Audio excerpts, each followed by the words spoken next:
तो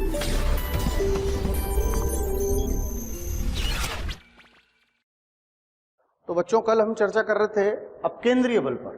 तो मैंने आपको बताया कि जो अपकेंद्रीय बल है बेसिकली अपकेंद्रीय बल होता है m ओमेगा स्क्वायर।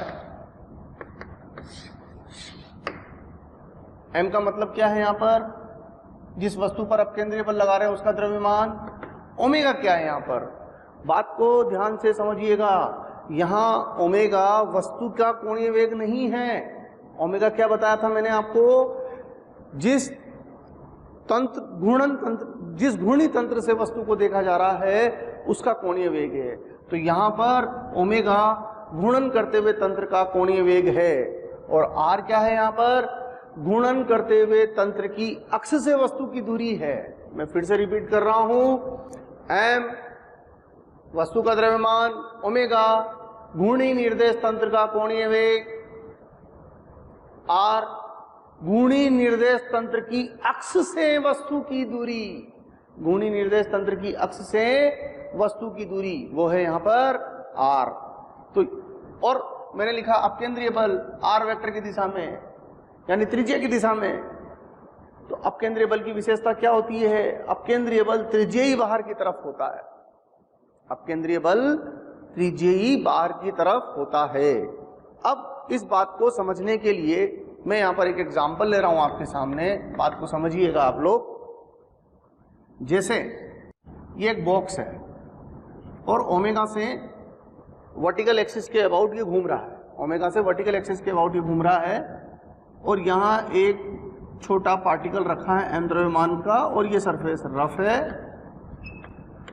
घर्षण गुणांक इस छोटी वस्तु और इस बड़े बॉक्स के बीच में म्यू, और ये जो दूरी है यहां से यहां तक की ये दूरी ये r है। अब बच्चों बात को समझने का प्रयास करिएगा आप लोग। इस वस्तु को अगर मैं जमीन से देखूं तो ये वस्तु मुझे वृत्त में घूमती हुई दिखाई देगी विद रेस्पेक्ट टू ग्राउंड। मैं इस घटना को दो अलग अलग जगह से प्रेक्षित कर रहा हूं। एक बार कैमरा में बॉक्स में ही लगा दूं, एक बार कैमरा में जमीन पर लगा दूं। तो with respect to ground, ground के रेस्पेक्ट में हम बात करें, जमीन के सापेक्ष, कैमरा जमीन पर लगाओ तो ये वस्तु मुझे r त्रिज्या के वृत्त में घूमती हुई दिखाई देगी।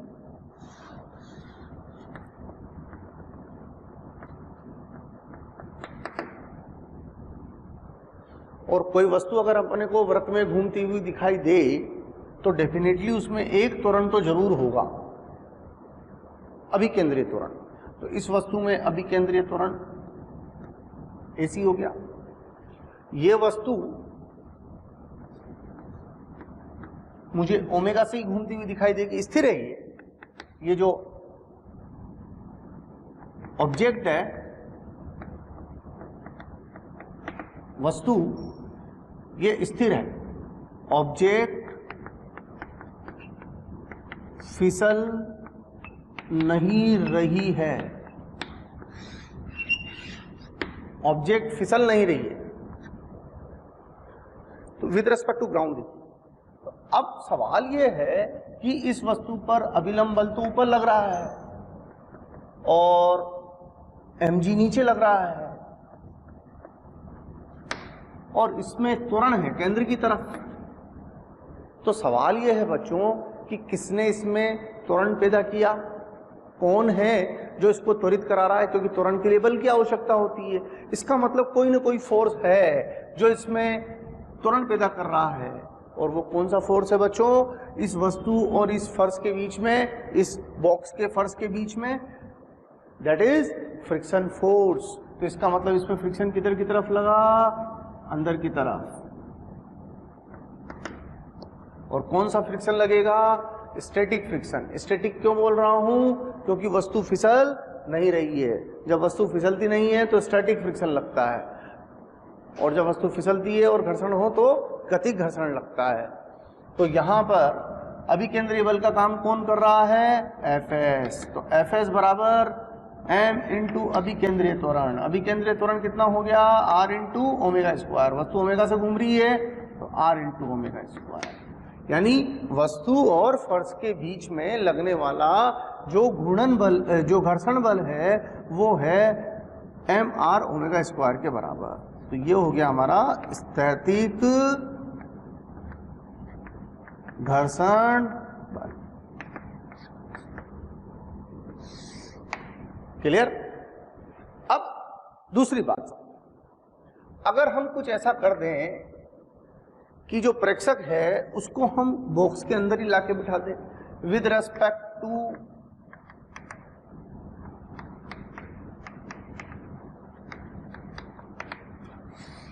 Rotating box. बॉक्स मैंने इसको बोला है ना, ये तो ऑब्जेक्ट है।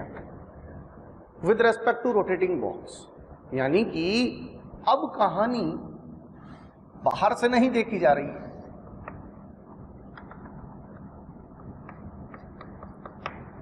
अब कहानी अंदर से देखी जा रही है।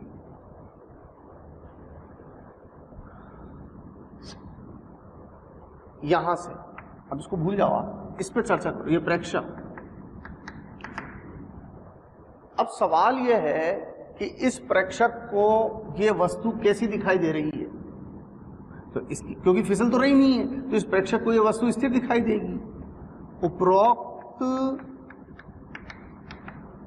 प्रेक्षक को वस्तु स्थिर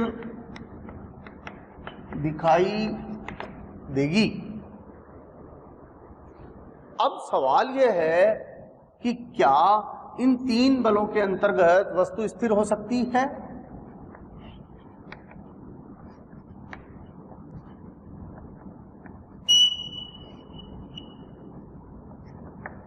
क्या ऐसी सिचुएशन हो तो वस्तु स्थिर हो सकती है? बिल्कुल नहीं, कदापि नहीं, क्योंकि ये इसको अगर बैलेंस कर देगा तो ये तो बचेगा, तो ये तो इधर ले आएगा, लेकिन वस्तु तो स्थिर है। अब सच्चाई तो वही है जो दिख रही है, तो जो दिख रहा है वो सच कैसे हुआ, ये समझने की बात है। तो ये इस प्रेक्षक को ये वस्तु स्थिर क्यों दिखाई दे रही है, उसका कारण समझिए। उसका कारण क्या है? इस प्रेक्षक के लिए ये तीन बल ही नहीं है, इस प्रेक्षक के लिए इस वस्तु पर चार बल हैं। बड़ी इंपॉर्टेंट बात, जमीन पर खड़े प्रेक्षक के लिए इस वस्तु पर तीन बल हैं, 1 2 3, और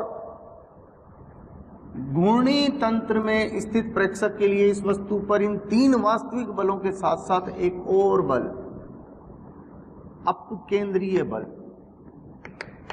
कौन सा बल? अपकेंद्रीय बल। अपकेंद्रीय बल की मैंने शुरुआत ही यहीं से करी थी। अपकेंद्रीय बल कब लगता है?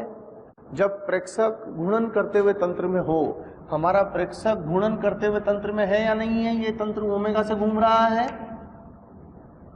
तो हमारा प्रेक्षक ओमेगा से घूमते हुए, ओमेगा कोणीय वेग से घूमते हुए तंत्र में है।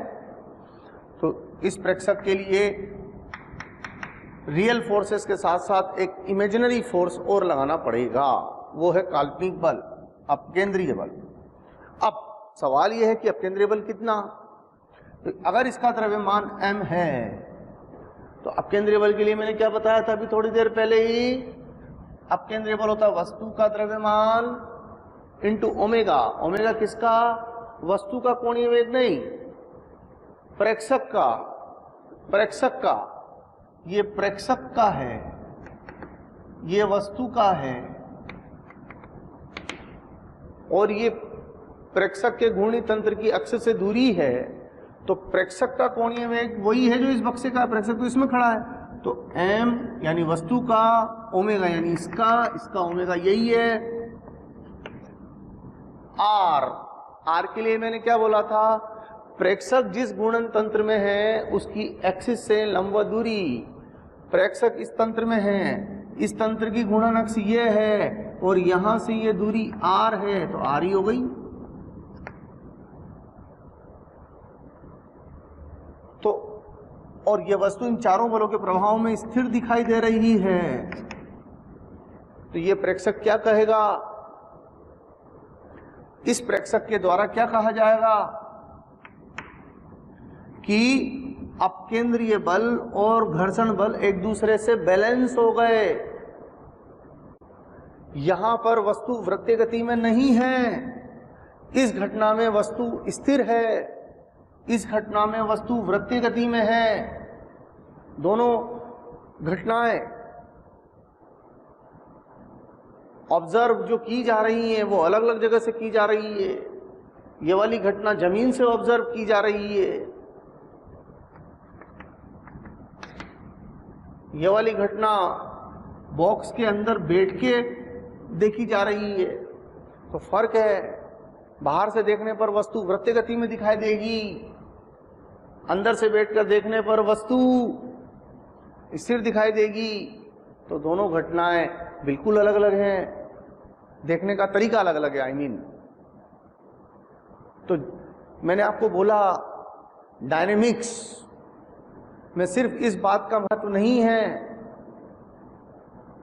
कि कौन वस्तु है, डायनेमिक्स में इस बात का भी महत्व है कि उस वस्तु के को देखने वाला जो प्रेक्षक है वो किससे जुड़ा है, वो जमीन से जुड़ा है या किसी और तंत्र से जुड़ा है। अब इंपॉर्टेंट पार्ट, इस घटना में घर्षण बल, पहली घटना में घर्षण बल अभिकेंद्रीय बल की तरह काम कर रहा है, लेकिन इस घटना में कोई अभिकेंद्रीय बल नहीं है। This is the important point. आप सोच रहे होंगे कि यहां अभिकेंद्रीय बल ने अपकेंद्रीय बल को बैलेंस कर दिया, ऐसा नहीं हुआ है। अभिकेंद्रीय बल ने अपकेंद्रीय बल को बैलेंस नहीं किया है। इस घटना में घर्षण बल अभिकेंद्रीय बल के रूप में काम कर रहा है, क्योंकि ये वृत्त के केंद्र की तरफ लग रहा है। बच्चों, महत्वपूर्ण बात, इस घटना में तो वृत्तीय गति दिखाई नहीं दे रही है, और जब वृत्तीय गति ही नहीं दिखाई दे रही है तो फिर अभिकेंद्रीय बल का तो सवाल ही खत्म हो गया। तो क्या इस घटना में घर्षण बल अभिकेंद्रीय बल के रूप में काम कर रहा है? नहीं, ये घर्षण बल ही बोलेंगे, इसको अभिकेंद्रीय बल नहीं बोलेंगे यहां पर। तो फिर क्या कर रहा है? तो हम कहेंगे यहां घर्षण बल अपकेंद्रीय बल को बैलेंस कर रहा है। इस बल की आवश्यकता क्यों पड़ी? अगर हम इस बल को नहीं लगाएंगे तो हम न्यूटन के नियम लगा ही नहीं पाएंगे। सोचिए आप, इसको बिना लगाए ये तीन बल क्या वस्तु को स्थिर रख सकते हैं क्या? नहीं रख सकते। तो फिर तो न्यूटन के नियम का वायलेशन हो जाएगा ना, कि वस्तु पर परिणामी बल शून्य नहीं, फिर भी वस्तु स्थिर दिखाई दे रही है।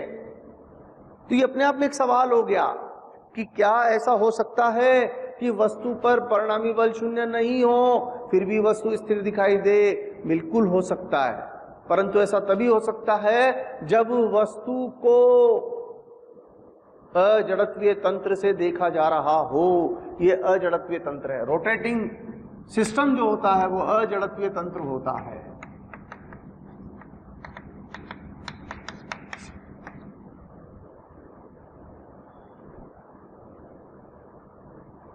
तो न्यूटन ने कहा कि अगर किसी वस्तु पर परिणामी बल शून्य नहीं तो उस वस्तु में त्वरण होगा। लेकिन ये बात कब सत्य है? जब उस वस्तु को जड़त्वीय तंत्र से देखा जा रहा हो। अगर वस्तु पर परिणामी बल शून्य नहीं और फिर भी वस्तु का त्वरण शून्य हो तो ऐसा अजड़त्वीय तंत्र में होगा, और अजड़त्वीय तंत्र में फिर वस्तु का त्वरण शून्य करने के लिए हमको एक काल्पनिक बल की मदद लेनी पड़ेगी, जिसे हम छद्म बल कहते हैं। तो अगर कोई व्यक्ति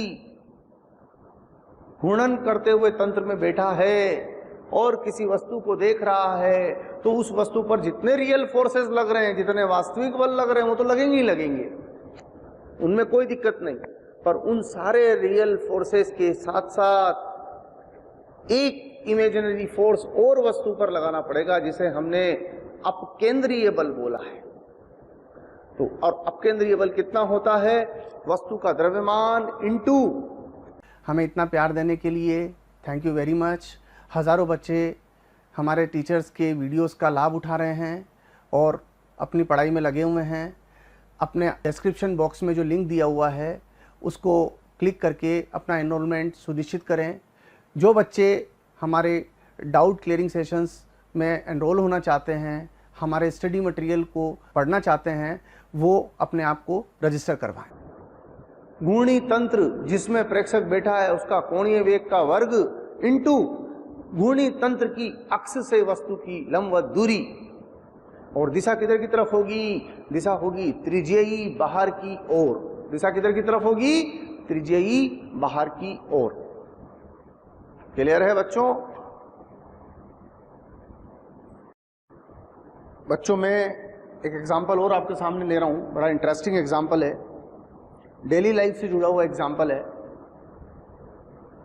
आपने नोटिस किया होगा जैसे आप साइकिल पर जा रहे हैं, सीधी सड़क पे जा रहे हैं तो आप बिल्कुल वर्टिकल रहते हैं, या कभी मजे करने के लिए इधर उधर झुक जाते हैं। लेकिन अगर आपको कहीं पे मुड़ना हो तो आपने नोटिस किया होगा, अपन साइकिल लेके जा रहे हैं, कहीं पे मुड़ना हो तो अपन ऐसे झुक जाते हैं, ऐसे कड़क रह के ना हम घूम नहीं सकते। अब एक और चीज नोटिस की होगी आपने, जब आपकी साइकिल की स्पीड कम होती है तो आपको कम झुकना पड़ता है, और जब स्पीड ज्यादा तेजी से हो और ज्यादा तेजी से टर्न लेना हो तो अपने को ज्यादा झुकना पड़ता है। यस और नो? तो सवाल ये है कि हमारा जो झुकाव है ऊर्ध्वाधर के साथ,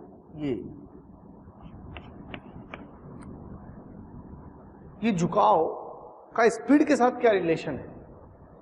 इस झुकाव का स्पीड के साथ रिलेशन क्या है, ये चीज अपने को देखनी है। यहां पर मैंने क्या किया, पूरी घटना को ध्यान से समझिएगा आप लोग।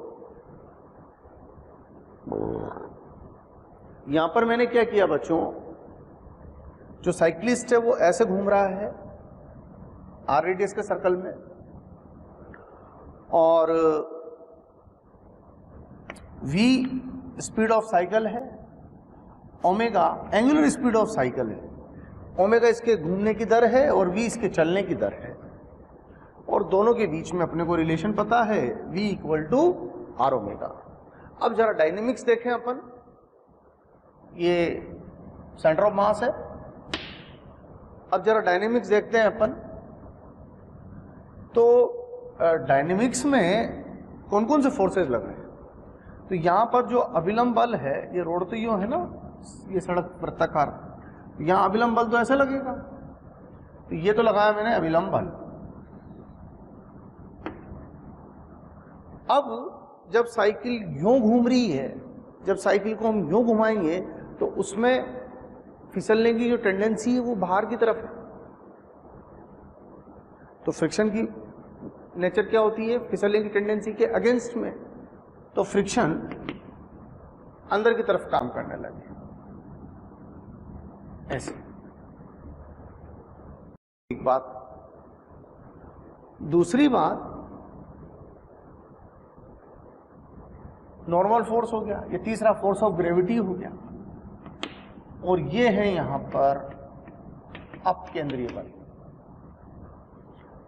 तो अपकेंद्रीय बल कहां से लगाया मैंने अभी थोड़ी देर पहले क्या बोला था, अपकेंद्रीय बल की आवश्यकता कब पड़ेगी? जब प्रेक्षक खुद घूम रहा हो। प्रेक्षक खुद घूम रहा हो, हमने एक प्रेक्षक लिया, हम इस घटना को जमीन पर खड़े होकर नहीं देख रहे, हम इस घटना को यहां खड़े होकर देख रहे हैं, और हम क्या कर रहे हैं, हम उतनी ही स्पीड से घूम रहे हैं जितनी स्पीड से साइकिल घूम रही है। मतलब समझिए, आप साइकिल लेके जा रहे हैं, मैं प्रेक्षक, मैं केंद्र पर खड़ा हो गया, आप साइकिल से यूं जा रहे हैं, जैसे जैसे आप घूम रहे हैं वैसे वैसे मैं भी घूम रहा हूं। आप 30 डिग्री से घूमे, मैं भी 30 डिग्री से घूम गया, फिर आप 60 से घूमे, मैं भी 60 से घूम गया। तो आप क्या लगोगे मुझे? हमेशा मेरे सामने ही तो दिखाई देगो आप मेरे को। तो मुझे लगा आप तो गति नहीं कर रहे, बिकॉज आप हमेशा मेरे सामने हो। ऐसी स्थिति में क्या होगा, आप मुझे स्थिर दिखाई दोगे। क्या आप मुझे स्थिर दिखाई दोगे, यानी कि इस प्रेक्षक को ये साइकिल रेस्ट में दिखाई दे रही है। तो ओमेगा है प्रेक्षक का कोणीय वेग, वो वही है जो साइकिल सवार का कोणीय वेग है। ये घटना को हमने समझने के लिए ऐसा किया है, समझने के लिए, यानी कि प्रेक्षक को साइकिल स्थिर दिखाई देगी। अब अगर प्रेक्षक को साइकिल स्थिर दिखाई देगी तो इस बात का तात्पर्य ये हुआ कि बस साइकिल के ऊपर परिणामी बल 0 होना चाहिए, रियल प्लस छद्म सहित, रियल का नहीं, रियल प्लस छद्म सहित। तो रियल, तो ये 3 हो गए, ये फ्रिक्शन और ये छद्म बल कैसा लगेगा, m यानी सिस्टम का इसका द्रव्यमान, r इसकी एक्सिस से सेंटर ऑफ मास की दूरी इंटू ओमेगा स्क्वायर, इसका ओमेगा और इसका ओमेगा सेम है तो इसका ओमेगा लिया है हमने, तो एम आर ओमेगा स्क्वायर अब केंद्रीय बल हो गया। यानी कि एफ एस की वैल्यू किसकी इक्वल हो गई, एम आर ओमेगा स्क्वायर की इक्वल हो गई, और ओमेगा को वी बाई आर लिख सकते हैं तो m we square by r हो गया। एन की वैल्यू एम जी की इक्वल हो गई, ये और ये फोर्स बैलेंस हो जाएंगे, और F S by N equal to are omega square by G हो जाएगा। यानी कि एक इक्वेशन तो हमारे पास ये आ। लेकिन एक और पॉइंट समझ सकते हैं हम, अगर मैं इस पॉइंट के परितः बलागुण देखूं, बलागुण वैसे आगे का विषय है, आगे का टॉपिक है, जब हम रोटेशनल मोशन पढ़ेंगे तब हम बलागुण की बात करेंगे, बट हल्का फुल्का आइडिया जरूरत है। बलागुण निकालने के लिए क्या करना पड़ता है, बल्कि जिस बिंदु के लिए बलागुण निकाल रहे हैं वहां से लंबवत दूरी देखनी पड़ती है, गुणा करना पड़ता है उसको। तो मैं बलागुण निकाल रहा हूं इसके लिए, तो ये बल इसी बिंदु से जा रहा है तो इसका बलागुण 0, ये बल इसी बिंदु से जा रहा है तो इसका बलागुण 0, ये बल इतनी लंबवत दूरी से गुजर रहा है तो इसका बलागुण mg into O dash P, ये रहा mg into O dash P. ये बल इस बिंदु से इतनी लंबा दूरी से गुजर रहा है तो ये ओ डैश क्यू हो गया, ये ओ डैश क्यू। इनका बलागुण 0 है, इसका और इसका, क्योंकि ये इसी बिंदु से गुजर रहे हैं तो जाहिर है ये कोई बिंदु है और कोई बल यहीं से गुजर रहा है तो इस बल की इस बिंदु से लंबा दूरी 0, तो बलागुण होता है बल गुणा लंबा दूरी, बल गुणा लंबा दूरी। तो इसका बलागुण 0, इसका बलागुण 0, इसका बलागुण ये और इसका बलागुण ये। मैंने बराबर क्यों किए, क्योंकि नेट बलागुण 0 है। साइकिल तो स्थिर दिखाई दे रही है ना, तो साइकिल जब स्थिर है तो उस पर नेट बल भी 0 होना चाहिए, नेट बलागुण भी 0 होना चाहिए।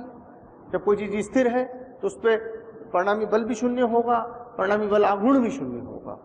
तो साइकिल पर नेट बलागुण 0 होने के कारण इसका बलागुण और इसका बलागुण परिमाण में बराबर और दिशा में विपरीत रहा होगा। तो मैंने दोनों को इक्वल कर दिया। क्या, मैंने दोनों को इक्वल कर दिया। तो रिलेशन क्या है हमारे पास, ये ओ डैश पी, ये थीटा है तो ये थीटा हो जाएगा, ये ओ डैश क्यू ये वाली लंबाई हो गई तो ये tan थीटा के बराबर हो गया अनुपात, ये अनुपात tan थीटा के बराबर हो गया। ओमेगा की जगह v बाई आर लिखूंगा तो ये tan theta equal to v square by r g हो गया। तो ये रिलेशन आ गया हमारे पास किस किस के बीच में, जिस स्पीड से साइकिल सवार जा रहा है वो और उसकी जो बैंडिंग एंगल है उसके बीच में, जितने कोण से वो झुका है। तो आप नोटिस कर सकते हैं साइक्लिस्ट की स्पीड जितनी ज्यादा होगी उसका बैंडिंग एंगल उतना ही बढ़ता चला जाएगा। तो बैंडिंग एंगल और साइक्लिस्ट की स्पीड के बीच में रिलेशन आपके सामने है, that is tan theta equal to v square by r g. और दूसरा एक और पॉइंट यहां पर समझ लेना, यहां पर जो फ्रिक्शन लगेगा वो इस बात पर लगेगा, यहाँ जो फ्रिक्शन होगा वो इस बात पर होगा, निर्भर करेगा कि साइक्लिस्ट की स्पीड कितनी है। और अगर आप साइक्लिस्ट की मैक्सिमम स्पीड जानना चाहते हैं कि मैक्सिमम स्पीड क्या होती है, क्या हो सकती है, तो मैक्सिमम स्पीड यहाँ से निकल जाएगी। साइक्लिस्ट की मैक्सिमम स्पीड निकालनी है तो ये इसको आप v square by r g भी लिख सकते हैं ना, ओमेगा को वी बाई आर लिखूंगा तो ये हो गया। तो F S max by N equal to V max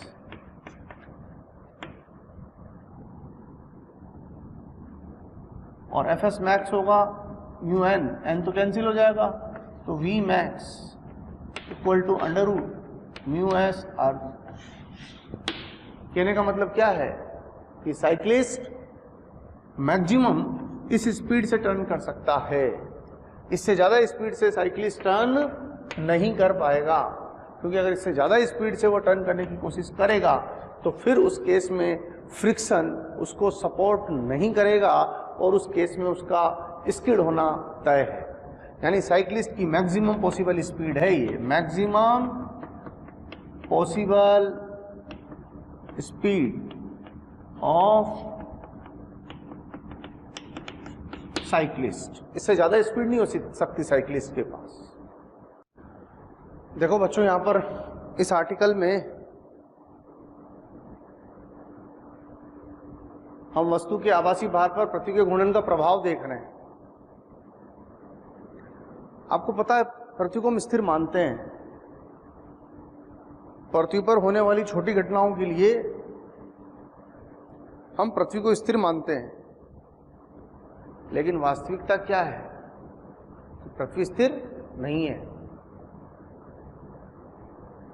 क्यों?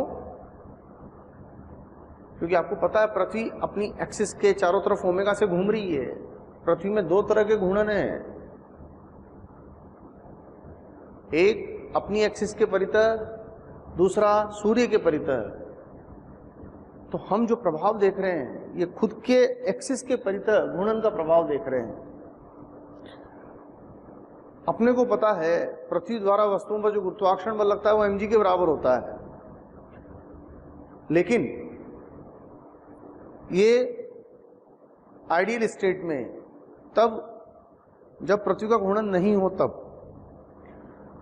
अब पृथ्वी के घूर्णन से वस्तु के भार पर कैसे वस्तु का भार किस प्रकार से प्रभावित होता है वो चर्चा अपन इस आर्टिकल के तहत करेंगे। यहां पर देखो, ये तो है अर्थ,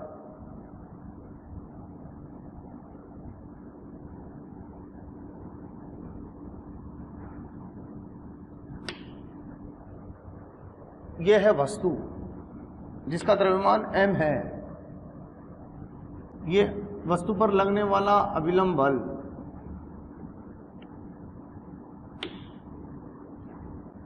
ये वस्तु का भार mg केंद्र की ओर।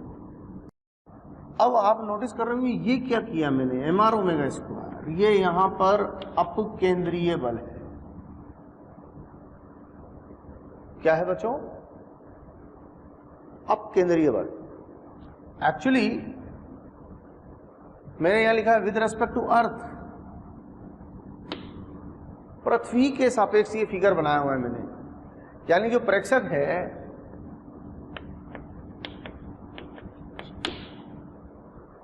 पृथ्वी पर ही वस्तु रखी है और पृथ्वी पर ही प्रेक्षक खड़ा है। बात समझिएगा, बड़ी इंटरेस्टिंग घटना है। वस्तु भी पृथ्वी पर, प्रेक्षक भी पृथ्वी पर। तो आप समझिए कि जब ये पृथ्वी घूमेगी तो क्या ये प्रेक्षक नहीं घूमेगा? घूमेगा। तो प्रेक्षक कौन सा हो गया? स्थिर प्रेक्षक हो गया या घूर्णी प्रेक्षक हो गया? घूर्णी, रोटेटिंग ऑब्जर्वर हो गया। और अभी मैंने थोड़ी देर पहले ही आपको समझाया था, पहले मैं इस बात को चर्चा कर चुका हूं कि रोटेटिंग प्रेक्षक हो तो एक काल्पनिक बल और लगाना पड़ता है, अपकेंद्रीय बल। ये अपकेंद्रीय बल, ये अपकेंद्रीय बल, काल्पनिक बल कितना? m यानी वस्तु का द्रव्यमान, इसका ओमेगा, इसका ओमेगा वही होगा जो अर्थ का है, ये रहा। r वस्तु की प्रेक्षक के घूर्णन तंत्र से लंबवत दूरी। जब ये घूमेगा तो घूर्णन अक्ष तो यही है, चाहिए यहां खड़ा होकर देखे, यहां यहां यहां कहीं पे भी हो, एक्सिस ऑफ रोटेशन तो यही आएगी। यहां से लंबवत दूरी, यहां से लंबवत दूरी ये हो गई, इसे r बोला है।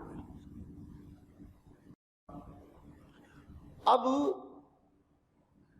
इस प्रेक्षक को वस्तु कैसी दिखाई दे रही है? स्थिर दिखाई दे रही है। इसका फोर्स का घटक लिया मैंने mr omega square cos theta, इधर की तरफ हो गया।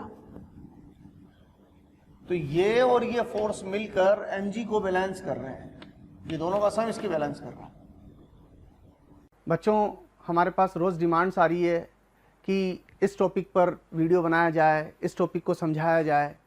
बच्चों, मैं आपको एक बात कहना चाहता हूं कि हमारे YouTube चैनल को सब्सक्राइब करें और उस पर जो बेल आइकन है उसको प्रेस करें, ताकि जो भी नोटिफिकेशन है वो आपके मोबाइल पर आ सके।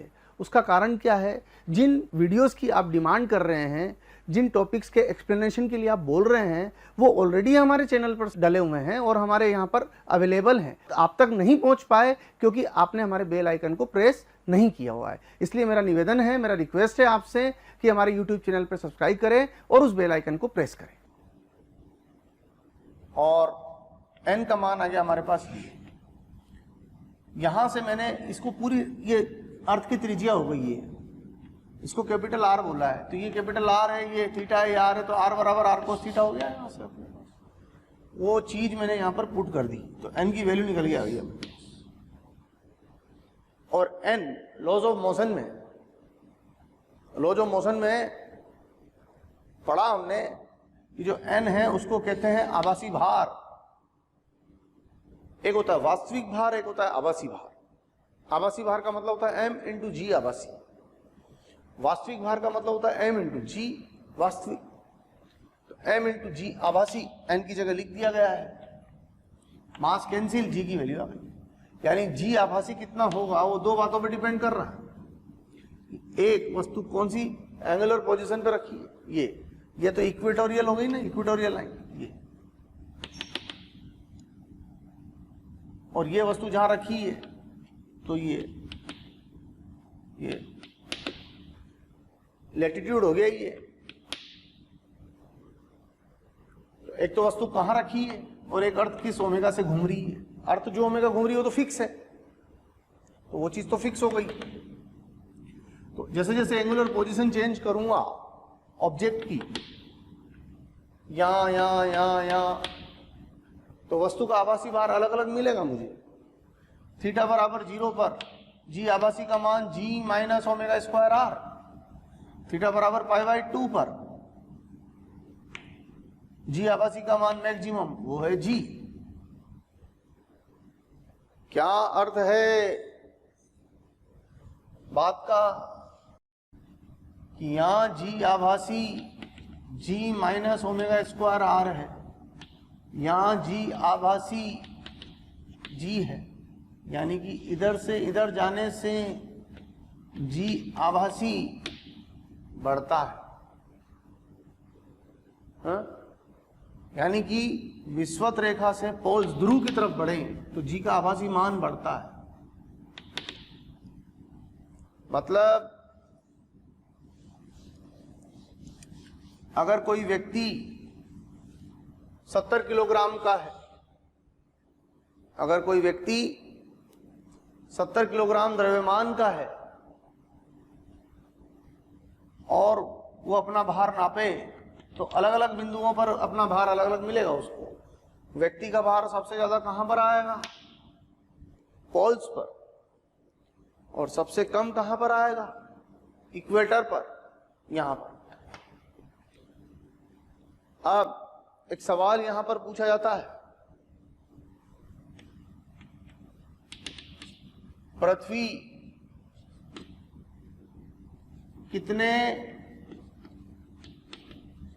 कोणीय चाल से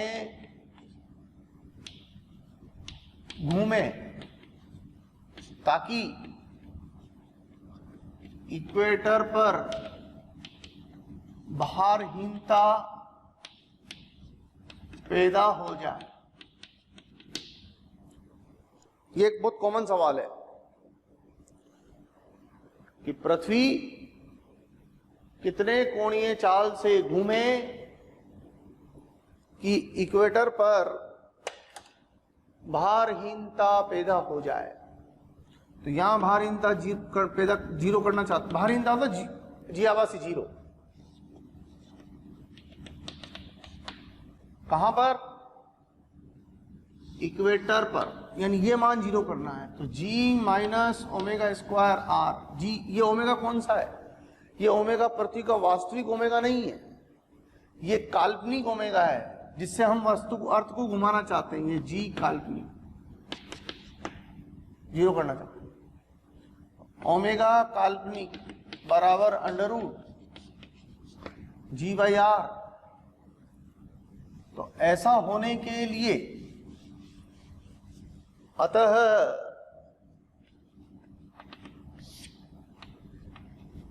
पृथ्वी का काल्पनिक आवर्तकाल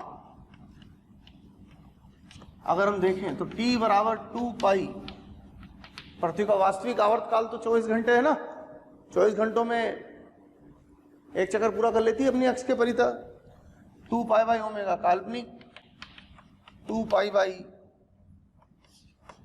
ये हो गया 2 पाई अंडर रूट g/r, और इनके मान पुट करें। r है पृथ्वी की त्रिज्या, पृथ्वी की त्रिज्या लगभग 6400 किलोमीटर के आसपास होती है, और ये मान आता है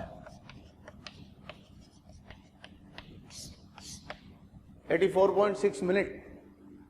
यानी पृथ्वी अगर 24 घंटे के बजाय 1.5 घंटे में एक चक्कर पूरा कर दे, तो उस परिस्थिति में इक्वेटर पर जो वस्तुएं हैं वो भारहीन अनुभव करेंगी। बच्चों एक और एग्जाम्पल मैं आपके सामने रख रहा हूं।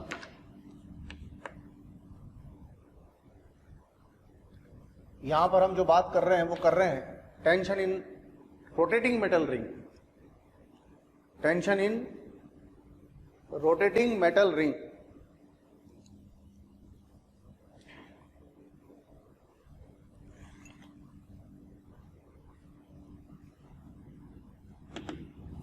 एक्चुअली क्या है, ये एक मेटल रिंग है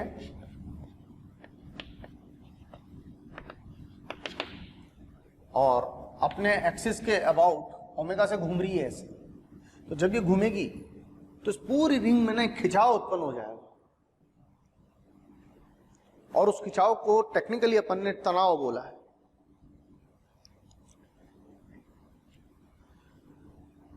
हमने क्या किया, यहां पर एक छोटा अल्पांश इसका चयन, छोटे अल्पांश का चयन किया dm।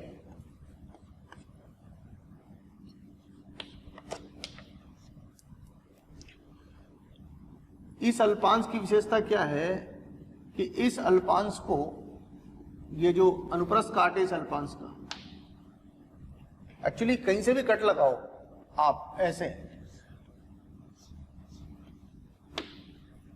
जैसे यहां से कट लगा, तो यहां के जो मॉलिक्यूल हैं वो इन वाले मॉलिक्यूल्स को इधर की तरफ खींचेंगे और यहां के मॉलिक्यूल्स इनको इधर की तरफ खींचेंगे।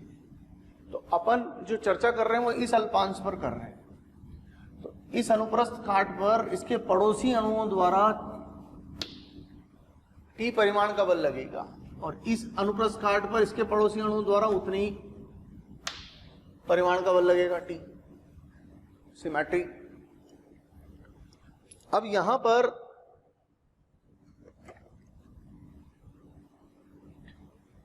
इसका जो मास है वो dm है। तो dm को कैसे लिख सकता हूं, अगर ये त्रिज्या r है तो ये चाप की लंबाई लैम्बडा 2 थीटा इंटू r हो गई, ये 2 थीटा इंटू r। लैम्बडा इकाई लंबाई का द्रव्यमान है, तो यहां से यहां तक की लंबाई का द्रव्यमान इतना हो गया, lambda into 2r into 2 theta. अब अगर यहां फोर्स T है तो आप देखिए कि ये रेडियस, ये स्पर्श रेखा, इस बिंदु पर ये स्पर्श रेखा और ये रेडियस,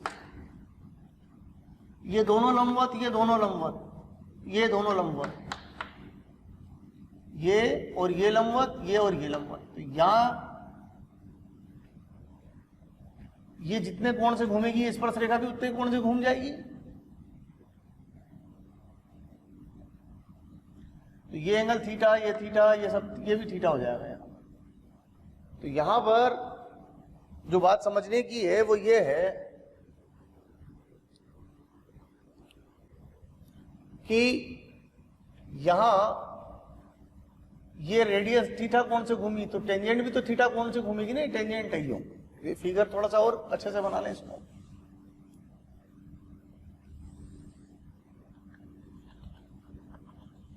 ये रेडियस, ये इस पॉइंट पर रेडियस, ये टेंजेंट, ये यहां टेंजेंट, ये थीटा है, ये भी थीटा हो, ये मतलब। अब अगर यहां t है तो इधर की तरफ फोर्स हो गया t cos थीटा, ये रहा, और t sin थीटा अंदर की तरफ हो जाएगा, ऐसा ही उधर से आएगा, t sin थीटा इधर का, t sin थीटा इधर का, तो अंदर की तरफ हो जाएगा 2t sin थीटा, और ये एक दूसरे को बैलेंस करते हैं।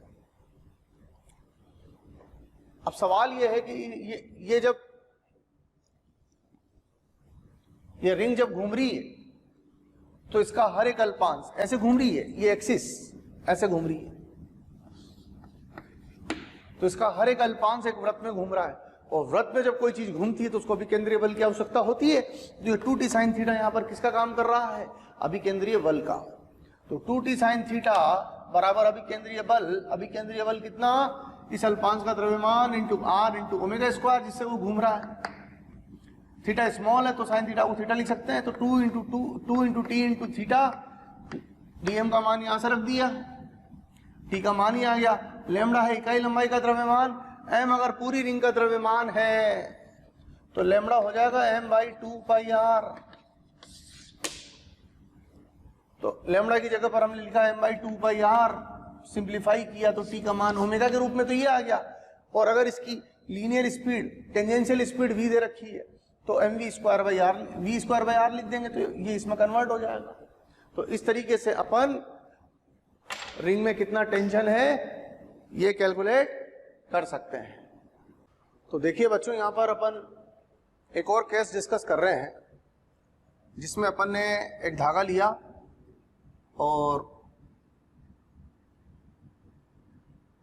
एक m द्रव्यमान की छोटी वस्तु धागे से लटका दी और इसको अपन ने v0 वेलोसिटी से प्रोजेक्ट कर दिया। ये धागा है,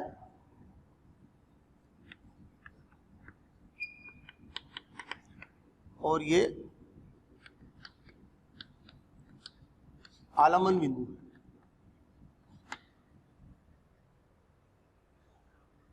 अब देखो बच्चों, यहां पर क्या होगा,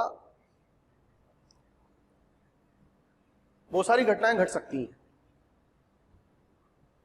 हो सकता है ये पूरा घूम जाए, हो सकता है ये दोलन करे, ऐसे यहां से कहीं जाए फिर रोड पे आ जाए, ऐसे दोलन करे, और हो सकता है ये आगे जाए और फिर ऐसे धागा ढीला पड़ जाए और ये ऐसे परवलयिक मार्ग पर गति करता हुआ नीचे आ जाए। तो यहां पर बहुत सारी घटनाएं घट सकती है बच्चों। कौन सी घटना घटेगी वो इस बात पर डिपेंड करेगा कि आपने जो इनिशियल वेलोसिटी दी है वो कितनी दी है। जो इनिशियल वेलोसिटी दी गई है उसके ऊपर डिपेंड करेगा कि ये पूरा घूमेगा या दोलन करेगा या कुछ देर तक वृत्त पे गति करेगा फिर परवलयिक मार्ग पर आएगा। मैंने बोला 3 घटनाएं घटती हैं, तीनों में से कोई भी घटना घट सकती है। वो डिपेंड करता है कि v0 की जो वैल्यू है स्टार्टिंग में वो कितनी है। तो अपन यहां पर भिन्न भिन्न घटनाओं पर चर्चा करते हैं। सबसे पहले अपन जो चर्चा कर रहे हैं वो है looping the loop. Looping the loop, looping the loop का मतलब होता है वृत्त पूरा करना। एक बार आपने धक्का दे दिया फिर ये घूमता ही रहेगा ऐसे। तो उसकी कंडीशन क्या है, कब ऐसा होगा? तो सबसे पहला जो हमारा आर्टिकल है वो है looping the loop, looping the loop condition.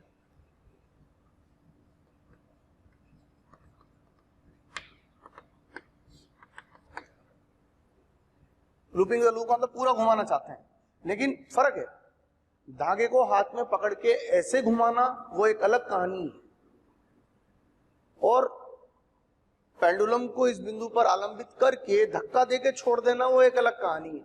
तो यहां पर हम क्या कर रहे हैं, ऐसे धागे को हाथ में लेके ऐसे घुमा नहीं रहे हैं, नो, वस्तु को धागे से बांध के, धागे को किसी बिंदु पर लटका के, और हमने ऐसे पेंडुलम को लटका के और ऐसे पुश कर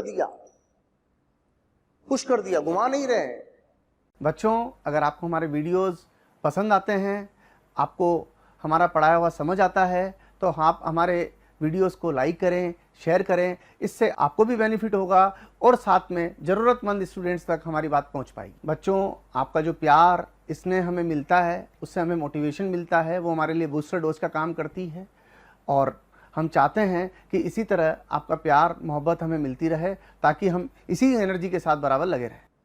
पुश कर दिया, तो उस कंडीशन में लूपिंग द लूप कंडीशन अपन देख रहे हैं। तो यहां पर अगर हम थीटा कोण पर जाने के बाद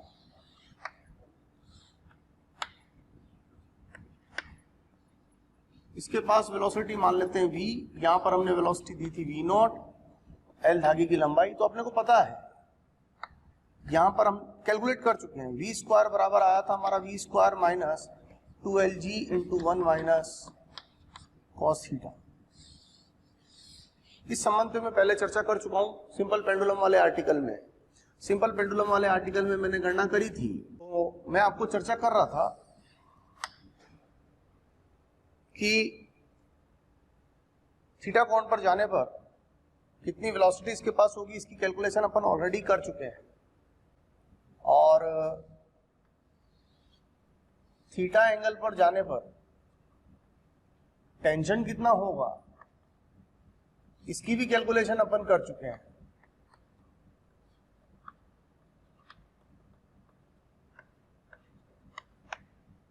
T minus M G cos theta बराबर M we square by L, T बराबर M G cos theta plus M by L into, ये फॉर्मूला रख दो यहां पर,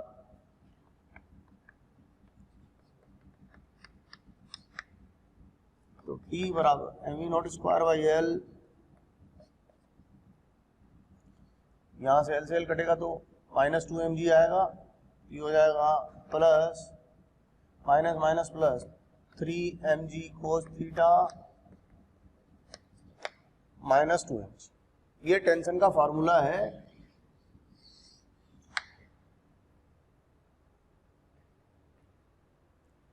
अब एक्चुअली मैंने बोला अभी आपको, हम वस्तु को ऐसे पकड़ के ना घुमा नहीं रहे हैं, हमने धक्का देके छोड़ दिया। इसलिए क्या आपने मैंने जो हेडिंग डाला था, उस हेडिंग में आगे वाले स्टेटमेंट से कई बार कंफ्यूजन हो जाता है, इसलिए मैंने आगे वाला स्टेटमेंट मिटा दिया है यहां से। Motion of a body tied to a string, धागे से जुड़ी हुई वस्तु की गति की बात कर रहे हैं। बस कौन से सर्किल में बात कर रहे हैं? Vertical motion, vertical circle. धागे से बांधकर वस्तु को हॉरिजॉन्टल सर्कल में भी घुमा सकते हैं, किसी फ्लोर पर रखकर ऐसे, लेकिन यहां पर सर्कल कौन सा है हमारा? Vertical circle. वर्टिकल प्लेन में मोशन है basically, this is motion in vertical plane, ऊर्ध्वाधर तल। जो व्रत बनेगा ये ऊर्ध्वाधर व्रत है, ये ऊर्ध्वाधर व्रत। अब आप नोटिस करें बच्चों, ये बात हम पहले भी कर चुके हैं, बट पहले हमने बात को यहीं रोक दिया था। अब उस बात को थोड़ा सा हम आगे खींचते हैं, जिसे कहते हैं ना बाल की खाल उधेड़ना। तो अब थोड़ा बाल की खाल उधेड़ते हैं। ये जो टेंशन का फॉर्मूला है, जरा ध्यान से देखिए इस फॉर्मूले को। टेंशन का जो फॉर्मूला है वो है m e naught square by l plus 2mg minus 3mg cos theta. इसमें ये अमाउंट में तो कोई चेंज हो नहीं रहा। वी नॉट क्या है? Initial speed given to bob. V naught तो क्या इनिशियल स्पीड, वो प्रारंभिक चाल है जो हमने बॉब को दी है स्टार्टिंग में, जिससे धक्का दिया हमने। तो ये अमाउंट तो चेंज हो नहीं रहा, बट कौन सा अमाउंट चेंज हो रहा है? cos theta. cos थीटा वाला जो अमाउंट है वो यहां पर चेंज हो रहा है। अब अगर थीटा की बात करें तो बच्चों आपको पता है ये 0, ये पाई, ये पाई बाई 2, ये 3 पाई बाई 2 एंड ये 2 पाई। ये +1, ये -1, ये cos थीटा, ये थीटा, तो यहां पर ऐसा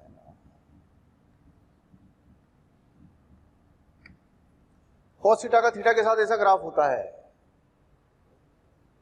तो आप देखिए थीटा का मान जब 0 से पाई तक जाएगा तो cos थीटा का मान +1 से -1 तक जाएगा।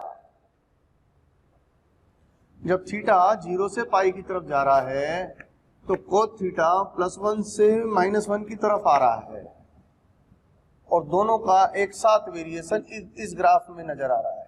यहां पर सिर्फ थीटा का वेरिएशन नजर आ रहा है, यहां पर सिर्फ cos थीटा का वेरिएशन नजर आ रहा है और दोनों का एक दूसरे के साथ यहां पर नजर आ रहा है।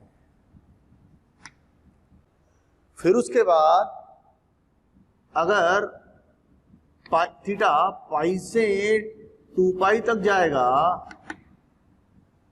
तो cos थीटा वापिस यहां से यहां तक आएगा, तभी तो ये ग्राफ में हमको यहां पर वेरिएशन नजर आ रहा है। अब इस बात को हम इस फॉर्मूले में समझते हैं। अगर हम इस बात को इस फॉर्मूले में ले जाएं तो आप नोटिस करिए जब जब cos थीटा का मान घटेगा तो t का मान बढ़ेगा। cos थीटा का मान घटने से t का मान बढ़ेगा, क्योंकि यहां फॉर्मूले में माइनस है। इसके घटने से माइनस में घटना यानी कि ये तो राशि बढ़ जाएगी ना। ये राशि जितनी छोटी आएगी ये मान उतना बड़ा आएगा। सॉरी, एक चीज उल्टी बोल गया, यहां पर ये उल्टा लिख दिया मैंने। ये माइनस में है, ये प्लस में है, सॉरी। तो ये अमाउंट तो हमारा फिक्स है, तो यहां ये प्लस में है, प्लस की वजह से cos थीटा जब बढ़ेगा घटेगा तो ये भी घटेगा। तो cos थीटा जब घटेगा तो t भी घटेगा, और जब cos थीटा बढ़ेगा तो t भी बढ़ेगा। क्या अर्थ हुआ इस बात का कि जब पेंडुलम इस पोजीशन से घूमता हुआ इस पोजीशन तक आएगा तो थीटा का मान बढ़ रहा है, तो cos थीटा का मान घट रहा है, तो t का मान भी घटेगा। तो यहां आने पर t का मान मिनिमम मिलेगा। फिर उसके बाद जब हम यहां से यहां पेंडुलम जब यहां से यहां आएगा तो थीटा का मान बढ़ रहा है, लेकिन कौन से रेंज में बढ़ रहा है? पाई से लेकर 2 पाई के बीच में। यहां पर थीटा पाई से 2 पाई 0 से पाई के बीच में है, और यहां से यहां तक थीटा पाई से 2 पाई के बीच में है। ये फर्क है बॉस। इस अंतराल में थीटा बढ़ने से cos थीटा घटता है, और इस अंतराल में थीटा बढ़ने से cos थीटा बढ़ता है तो t बढ़ेगा। कहने का मतलब क्या है कि यहां से यहां तक जाने में टेंशन डिक्रीज होगा, यहां से यहां तक आने में टेंशन वापस बढ़ेगा, यानी कि टेंशन का घटना बढ़ना चलता रहेगा। तो यहां टेंशन मैक्सिमम होगा और यहां टेंशन मिनिमम होगा। अब सवाल यह है कि हम चाहते हैं कि जो पेंडुलम है वो पूरा घूम जाए। तो व्रत पूरा होने की शर्त क्या है? व्रत पूरा होने की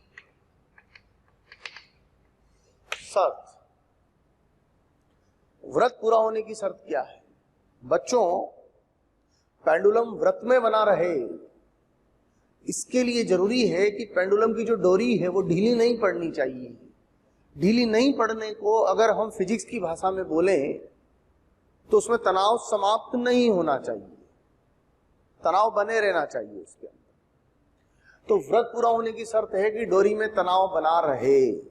अब इसको थोड़ा मैथमेटिकली लेके चलते हैं। आप नोटिस कर रहे हैं यहां से यहां तक जाने से तनाव कम होता जा रहा है। क्या अर्थ हुआ इस बात का कि अगर मान लो जब पेंडुलम यहां पहुंचा, यहां तनाव का मान जो भी था, अब यहां घटते घटते घटते घटते यहां पहुंचा और यहां तनाव का मान 0 हो गया, तो हमारा जो संबंध है वो तो कहता है कि अभी तो और घटना बाकी है। तो यहां पहुंचने के लिए तो अभी आगे चलेगा, तो आगे चलेगा तो और घटेगा, और सोचो 0 से घटने में जाएंगे तो कहां माइनस में चले जाएंगे। और तनाव का माइनस में होने का अर्थ है, तनाव माइनस में होता नहीं है, माइनस में अगर फॉर्मूला माइनस में बता रहा है तो इस बात का अर्थ यह है कि डोरी ढीली हो चुकी है। अगर फॉर्मूले से तनाव का मान माइनस में आ रहा है तो इस बात का मतलब है उन कोणों के लिए जहां टी का मान माइनस में आ रहा है डोरी ढीली हो चुकी है। और अगर डोरी ढीली हो चुकी है तो फिर व्रत नहीं रहेगा, वस्तु स्वतंत्र हो चुकी है। वस्तु बंधी हुई कब तक है? जब तक कि डोरी में तनाव हो। तो अगर यहां जाकर तनाव का मान 0 हो गया तो फॉर्मूला कहता है भी और घटना है, और घटना है तो यहाँ टी नेगेटिव आने लगेगा, नेगेटिव का तो यहाँ डोरी ढीली हो चुकी है। तो ऐसी स्थिति में वस्तु इस व्रत के मार्ग पर नहीं रहेगी, फ्री हो जाएगी, फ्री। यहां उसकी वेलोसिटी ऐसे है तो वो उसके बाद पैराबोलिक मार्ग पर आ जाएगी।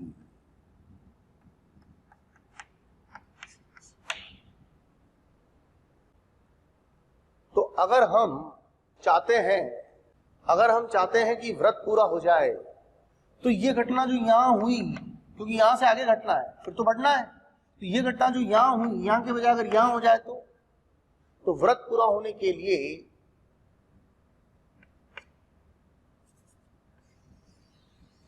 अगर तनाव का मान यहां जाके 0 हो जाए तो उस स्थिति में होगा ये कि जितना घटना था घट गया, अब तो बढ़ने की बारी है तो वापस पैदा हो जाएगा तनाव।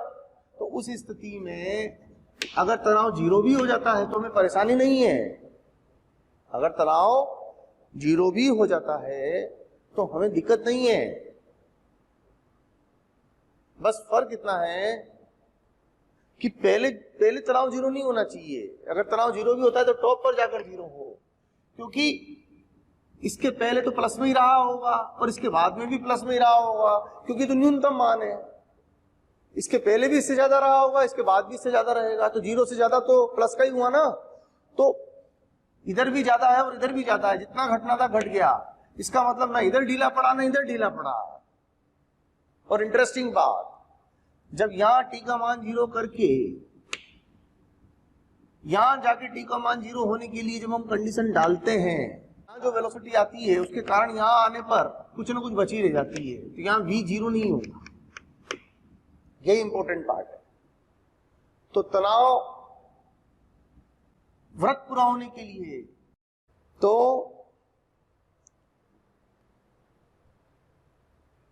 मैं आपको बोल रहा था कि तनाव अगर 0 भी होता है तो यहां जाके हो जाए, और नहीं होता है तो कोई दिक्कत ही नहीं है, क्योंकि घूमने के लिए डोरी तनी हुई रहनी चाहिए।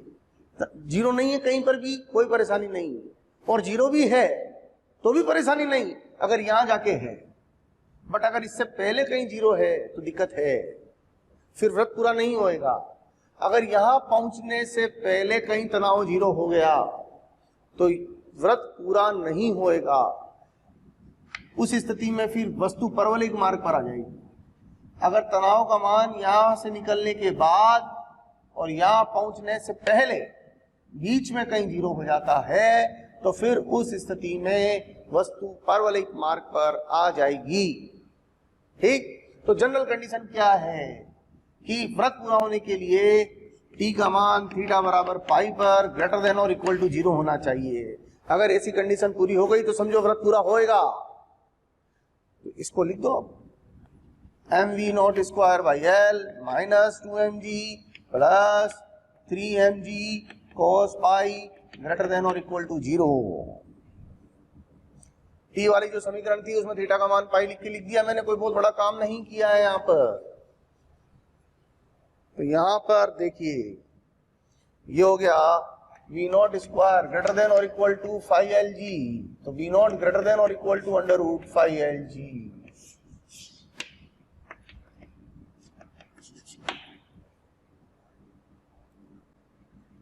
क्या मतलब निकला इस बात का कि अगर हम चाहते हैं कि व्रत पूरा हो जाए तो निम्नतम बिंदु पर जो स्पीड है वो इतनी या इससे ज्यादा होनी चाहिए। अब बात को समझने का प्रयास करिएगा। जब हम निम्नतम बिंदु पर वेलोसिटी देते हैं अंडर रूट 5LG यहां, तो यहां जाते जाते वस्तु पर स्पीड बढ़ती है अंडर रूट 3LG, और यहां जाते जाते वस्तु पर स्पीड बढ़ती है अंडर रूट LG। कैसे निकाल सकते हैं? ये थीटा बराबर π/2 की स्थिति हो गई, ये थीटा बराबर पाई की स्थिति हो गई, ये केंद्र। अब आप बात समझ रहे होंगे कि यहां जाने पर तनाव 0 होने पर भी ये t बराबर 0,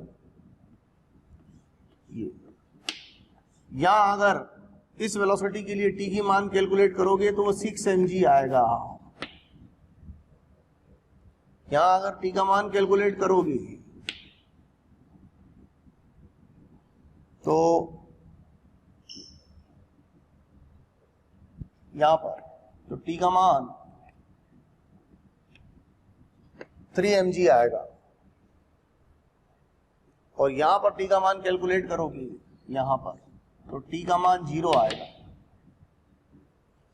यानी जब आप वस्तु को रूट 5LG वेलोसिटी से धक्का देते हैं तो डोरी में वस्तु के बाहर का 6 गुना तनाव आता है, और वस्तु जैसे जैसे यहां से आगे बढ़ती है उसमें तनाव घटता जाता है, डोरी में तनाव घटता जाता है। यहां पहुंचने पर डोरी में तनाव वस्तु के बाहर का 3 गुना रह जाता है। यहां पहुंचते पहुंचते डोरी में तनाव 0 हो जाता है। अब आपका सवाल होगा कि डोरी में तनाव 0 होने का तो डोरी ढीली हो चुकी। आपके जहन में जो सवाल आया है वो सवाल गलत नहीं है, लेकिन उसका जवाब सुनिए। यहां तनाव 0 होने के बावजूद भी वस्तु नीचे क्यों नहीं गिरी? क्योंकि वस्तु के गिरने के लिए तनाव 0 होने से मतलब नहीं है, उसका वेग भी 0 होना चाहिए, लेकिन उसका वेग 0 नहीं हुआ, उसमें वेलोसिटी बची हुई है। कितनी? Root LG। हाँ, अगर t और v दोनों एक साथ 0 हो जाते, जो कि होते नहीं हैं, अगर t और v दोनों एक साथ 0 हो जाते तो उस स्थिति में ये वस्तु नीचे गिर जाती। लेकिन यहाँ t तो 0 हुआ लेकिन v 0 नहीं हुआ। यहां पर वस्तु में v बचा हुआ है और वो वेग इसको आगे बढ़ा देगा। आगे बढ़ते वापिस तनाव बढ़ने लग जाएगा। बात खत्म हो गई, गिर ही नहीं पाई वस्तु, पूरी घूमती रहेगी। बात पकड़ में आई? यहां पहुंचने पर t तो 0 हो गया इस प्रारंभिक वेग के लिए, परंतु v 0 नहीं हुआ। गिरती तब जब t के साथ साथ v भी 0 हो जाता, दोनों साथ 0 हो जाते तो फिर नीचे गिर जाती ऐसे, तो वृत्त में ही बनी रही, क्योंकि यहां पर उसके बाद वेलोसिटी है। बात को पकड़ना, ये बात तो तब की है जब मैंने इतनी वेलोसिटी दी। ये सब क्रिटिकल वेलोसिटीज के क्रिटिकल वेलोसिटीज हैं, ये क्रिटिकल टेंशन है, क्रिटिकल वैल्यूज बोल रहा हूं मैं।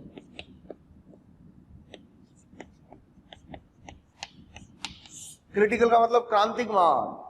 क्रांतिक मानों का अर्थ है कि कम से कम ये मान तो रहनी चाहिए व्रत पूरा होने के लिए, अलग अलग पोजीशन के लिए। जैसे मुझसे सवाल किया जाए निम्नतम बिंदु पर डोरी में क्रांतिक तनाव, तो हम कहेंगे बाहर का 6 गुना। निम्नतम बिंदु पर क्रांतिक वेग, तो हम कहेंगे अंडर रूट 5LG। मुझसे कहा जाए क्षैतिज स्थिति, थीटा बराबर π/2 के लिए बात कर रहा हूं। मुझसे कहा जाए कि थीटा बराबर π/2 पर क्रांतिक तनाव, तो हम कहेंगे बाहर का 3 गुना। क्रांतिक वेग, तो हम कहेंगे अंडर रूट 3LG, इस तरीके से। लेकिन अगर यहां पर अगर मैं v को ग्रेटर देन √5 ले लूं तो यहां ज्यादा लूंगा तो यहां ज्यादा बचेगा, तो यहां पहुंचने पर जो v होगा वो ग्रेटर देन √3 होगा और यहां पहुंचने पर v ग्रेटर देन √LG होगा। कितना होगा वो तो कितना ज्यादा दिया है उस पर डिपेंड करेगा। और यहाँ t 6 mg से ज्यादा होगा, यहाँ t 3 mg से ज्यादा होगा, यहाँ t ग्रेटर देन 0 होगा। क्लियर? तो सारी कहानी का सारांश क्या समझ में आया आपको कि अगर व्रत पूरा करना है, डोरी से बंधी हुई वस्तु का व्रत पूरा चाहते हो, ऊर्ध्वाधर व्रत पूरा चाहते हो, तो उसके लिए निम्नतम बिंदु पर जो वेलोसिटी है वो या तो इतनी हो या इससे ज्यादा हो। इसमें भी व्रत पूरा हो रहा है, यहां भी व्रत पूरा हो रहा है। तो जनरल बात, व्रत पूर्ण होने के लिए v का मान ग्रेटर देन और इक्वल टू √5LG होना चाहिए, तो व्रत पूरा हो जाएगा। ये बात है। बच्चों, अगर आपको लगता है कि जो टॉपिक्स हम यहाँ पढ़ा रहे हैं वो आपको चाहिए तो आप हमें कॉल करें। हमारा नंबर है 180021217999। एक बार मैं फिर से रिपीट कर रहा हूँ बच्चों, नंबर बहुत याद रखना बहुत ज़रूरी है, 180021217999। Thank you very much.